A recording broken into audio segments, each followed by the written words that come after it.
Bonjour Guillaume, j'espère que tu vas bien. Je suis Mathieu, je fais partie de l'équipe de Quentin et aujourd'hui je vais pré-auditer ton site majolichambre.fr. L'objectif de cet audit, c'est de te donner le maximum de tips pour améliorer ton référencement naturel. Pour ça, je vais analyser ton site et je vais analyser les 3 piliers aussi du référencement naturel, partie technique, contenu et popularité, et te donner mon avis pour que tu puisses avoir le maximum de résultats. Alors, concernant déjà les vitesses de chargement, t'es pas trop mal, et sur mobile et sur PC, donc ça c'est une bonne chose. Tu peux peut-être soulager un peu le nombre d'éléments là, il y a peut-être des choses que tu peux supprimer sur la home page pour soulager, et essayer d'avoir des formats aussi d'images en WebP. Pour ça, tu peux utiliser Skoosh.app pour les convertir facilement, ou alors le plugin Imagify, mais il est payant si tu veux les faire en automatique et les compresser. Mais globalement, une image, il ne faut pas qu'elle fasse plus de 100 kilooctets. Toutes celles qui font plus, voilà, tu vas pouvoir les compresser et avoir encore de meilleures performances. Tu as aussi 2-3 petites choses sur les contrastes des couleurs, sur la partie accessibilité qui te permet facilement de monter à 100, et des petites choses là que tu peux corriger pour être au maximum. Après, c'est pas ce qui va changer globalement tes performances sur le référencement naturel, mais c'est quand même un plus pour tes utilisateurs et ça peut améliorer ton taux de conversion. Je vois que ton time to first bit, donc c'est la première réponse du serveur, elle a 1,9 secondes. C'est beaucoup. Moi, je recommande en dessous d'1,5 secondes.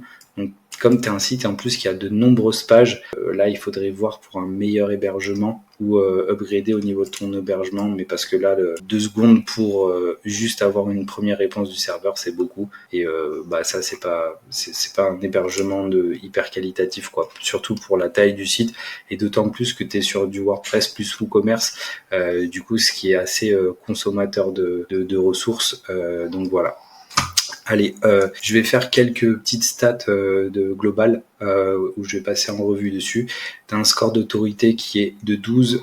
Tac. Alors, c'est un site que tu as lancé à peu près, je pense, en 2020. Tu as du trafic, donc ça, c'est une bonne chose. Par contre, par rapport au nombre de mots-clés sur lesquels tu es placé, le trafic, je trouve ça un petit peu faible. Donc, à voir pourquoi. Là, on voit que le site, il dégringole un petit peu en termes de mots-clés. En juillet 2023, tu avais à peu près 7000 mots-clés, 7400. Et là, tu es passé à 2400. Mais si on regarde en vérité les mots-clés qui sont réellement importants, donc on va dire, allez, le top 20, t'as pas tant perdu que ça. Tu es à peu près à 789 au total, et au mieux, tu étais à 1200. Donc, c'est assez correct. Donc ça, c'est pour la partie vue d'ensemble. Et là, on va rentrer un petit peu dans le détail. Où je vais te montrer maintenant des erreurs que tu dois corriger en priorité. Tu as ici des erreurs externes. Hop, tu as des erreurs externes sur les 404. Donc toutes ces URL là, tu pourras faire pause sur la vidéo. Il va falloir que tu viennes les corriger parce qu'elles ne mènent vers rien. Et du coup, tu vois, les présentes sur cette URL là.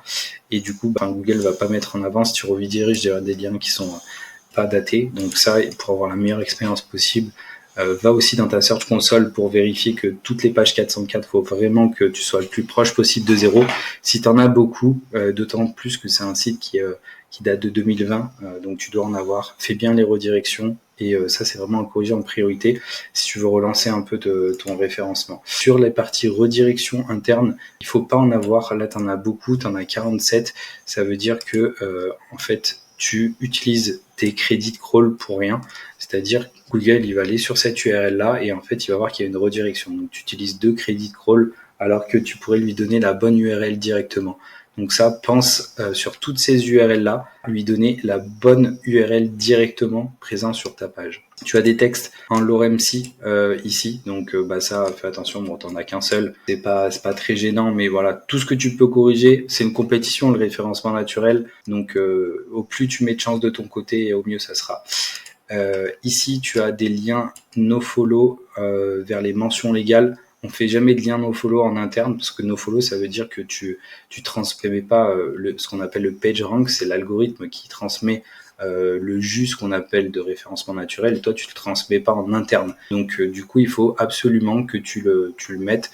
Tu peux la mettre en index, mais pas nofollow, parce que nofollow, ça veut dire que tu fais pas confiance à tes propres mentions légales. Pareil, c'est pas ce qui va changer, c'est pas prioritaire, mais tu peux le mettre. Donc là, no-index, ça c'est normal sur cette partie-là. Pas de souci. H1 doublon, tu as 2 titres H1 pour 2 URL différentes, donc fais attention à la cannibalisation par rapport à ça.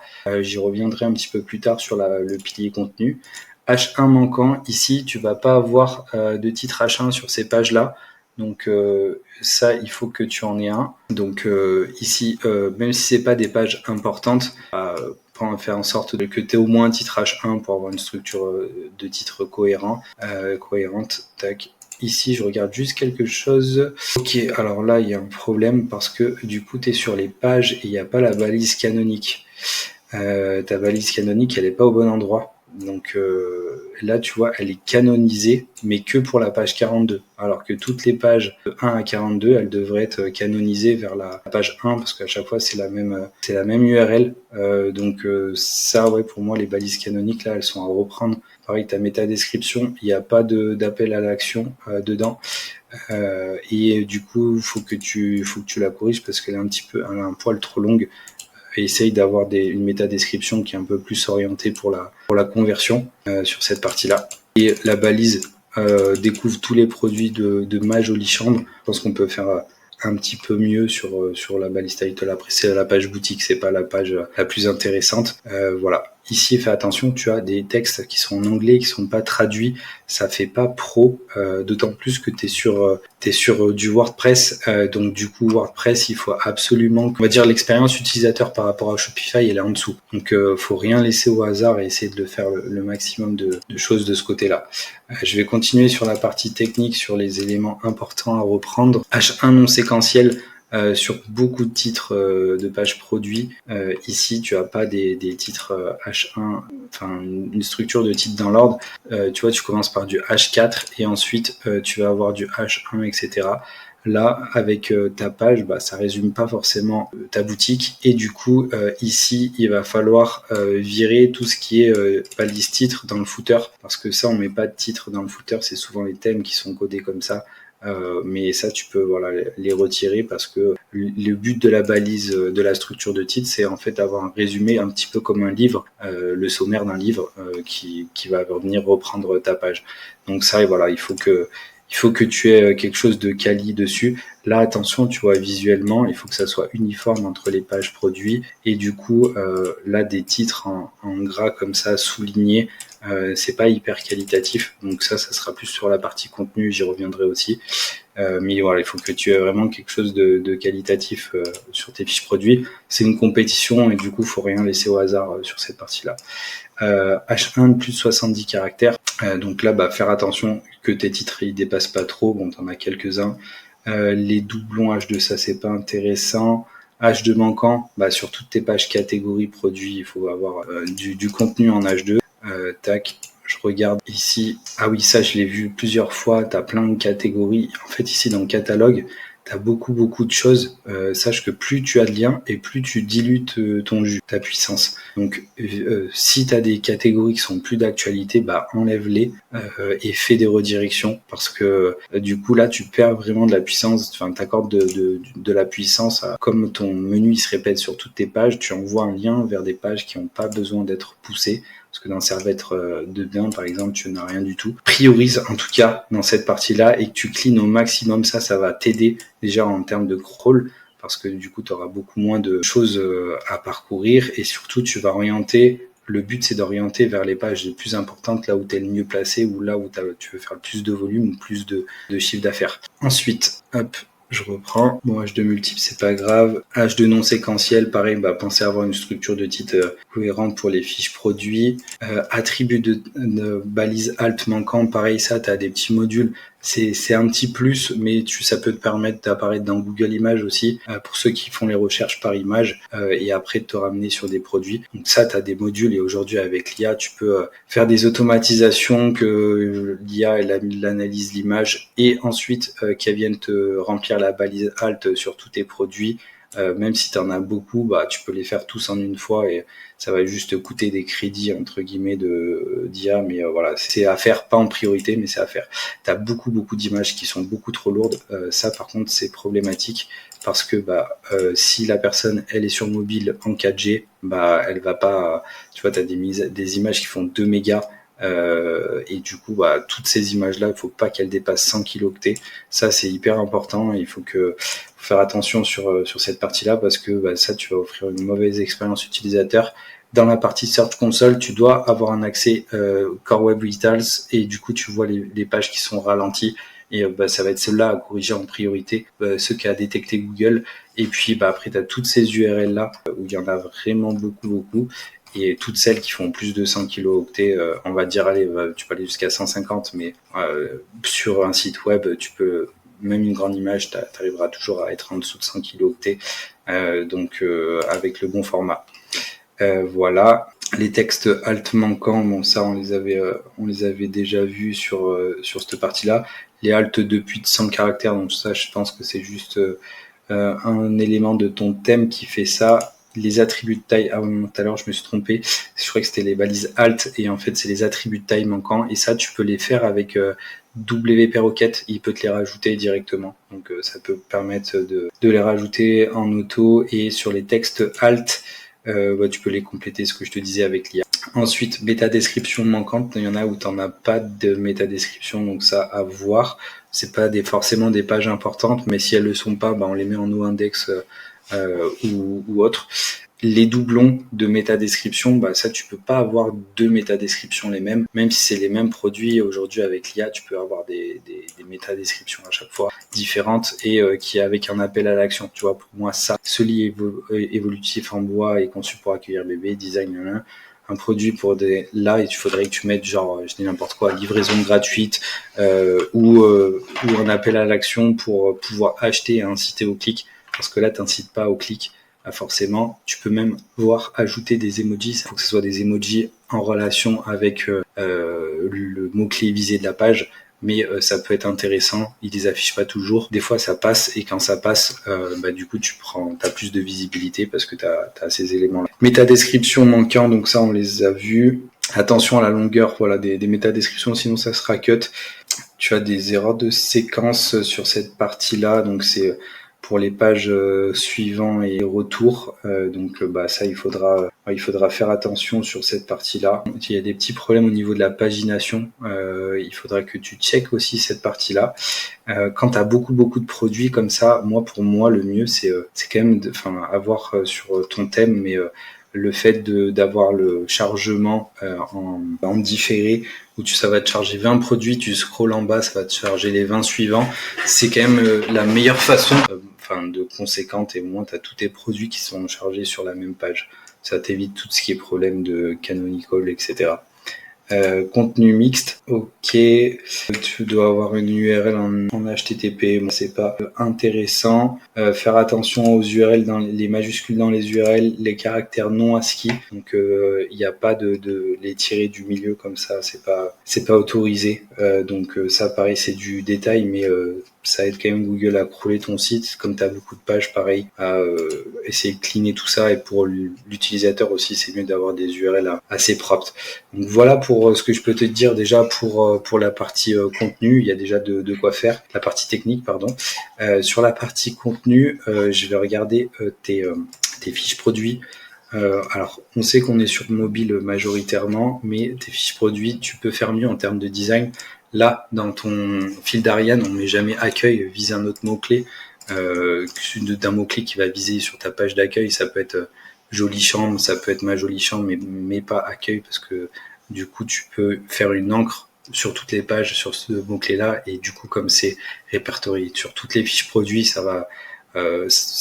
accueil, c'est pas un mot-clé, donc du coup ça va te permettre de gagner en visibilité sur certaines choses. Voilà. Qu'est-ce que je voulais te dire d'autre?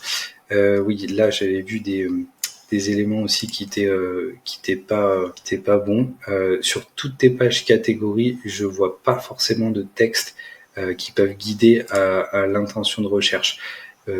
Imaginons, là je suis dans cadeau, et du coup j'ai pas du tout de description qui vont me faire un guide d'achat. Pareil, les filtres, j'ai pas de filtres qui sont associés aux pages catégories, et ça je pense que c'est une grosse perte au niveau contenu. Il faut que tu aies des contenus qui répondent à l'intention de recherche. Et du coup, je dis n'importe quoi, mais peut-être que je vais aller dans éveil et jeu, je vais aller dans, je sais pas moi, équipement d'éveil. là, les gens, ils doivent se poser des questions, peut-être sur équipement d'éveil. T'as encore, ouais, là, j'avais déjà dit, mais du texte en anglais. Et du coup, là, t'as pas de contenu sur la page catégorie qui permet de guider l'utilisateur, ni dans les filtres. C'est toujours les mêmes filtres. Il faudra avoir des filtres qui vont être proposés par rapport à la thématique et regarde ce qu'ont fait les autres sur cette partie-là pour vraiment avoir le contenu le plus qualitatif possible. Et quand tu regardes sur ta fiche produit, visuellement, c'est propre, mais du coup, Shopify il fait mieux sur la partie visuelle et peut-être que tu peux soit, alors je sais pas dans quelle mesure, c'est peut-être un site de drop sur cette partie-là, mais soit ajouter de la vidéo, soit ajouter une partie fiche produit qui est plus mis en avant sur le visuel, peut-être voir sur le thème ce que tu peux faire. Là, au niveau du maillage interne, tu vois, sur tes fiches produits, tu ramènes pas, il n'y a pas de lien qui ramène dans ton texte vers la page mère entre guillemets. Donc ça, il faut que tu aies un maillage interne ultra optimisé, c'est-à-dire que il faut que tu aies une structure en silo. Toutes les pages qui sont en bas, elles vont faire un lien entre elles pour celles qui sont en relation. Donc là, tu peux faire un lien vers un autre tapis d'éveil, par exemple, mettre découvrir aussi notre tapis d'éveil, tu vois, dans la description. Et ensuite, faire un lien vers la page mère. Donc ça va booster beaucoup tes pages pour ton maillage interne si tu appliques cette stratégie sur l'ensemble de ton site. Donc voilà. Ensuite, sur la partie lien, t'es dans la partie business et du coup, t'es pas bien catégorisé. T'as 17 de TrustFlow. Pour le nombre de liens, je trouve ça trop faible. Donc ça veut dire que t'as beaucoup de liens qui sont pas assez qualitatifs et en plus t'es dans la partie business, donc c'est pas bon. Parce que tu fais quand même de la partie mobilier. Et là, si je regarde les liens que tu as fait, ok, donc je vois que tu es que sur de l'encre optimisée. Il faut respecter du 20-80. Là, c'est beaucoup trop optimisé pour moi. Ce qui peut faire que tu peux prendre des sanctions aussi. Donc, déjà, je sais pas si tu as fait des prestations sur Fiverr ou autre, mais voilà, tous les sites, bon, tu l'as peut-être pas fait, hein, mais sur tous les sites qui sont comme ça, un peu spammy, du coup, ils sont pas pris en compte déjà par Google. Donc, en vérité, t'as pas 177 liens, t'en as beaucoup moins. Et en plus, je vais rafraîchir la page pour voir tous ceux qui sont rouges, ils sont non indexés, donc non pris en compte par Google. Et du coup, tu vois, t'en as quelques-uns. Et là, sur tous les liens que t'as, ils sont tous à 0 de TrustFlow. Donc, en fait, en vérité, t'en as qu'un seul. T'as que fauteuil convertible. Qui est vraiment pris en compte et qui t'apporte un petit peu de plus sur l'IA Barreau. Le reste, tu vois, sur tous les mots-clés que tu as, ça compte pas, c'est pas pris en compte par Google. Donc ça, il faut que tu fasses un gros effort sur les liens et avoir des liens de qualité qui soient placés sur des mots-clés dans ta thématique. Voilà. D'ailleurs, si tu es intéressé pour faire un échange de liens ou autre, j'ai un site thématisé sur la partie bébé, donc si ça t'intéresse, on peut se faire un échange de liens. Et sinon, je te souhaite une bonne journée. N'hésite pas si tu as des questions.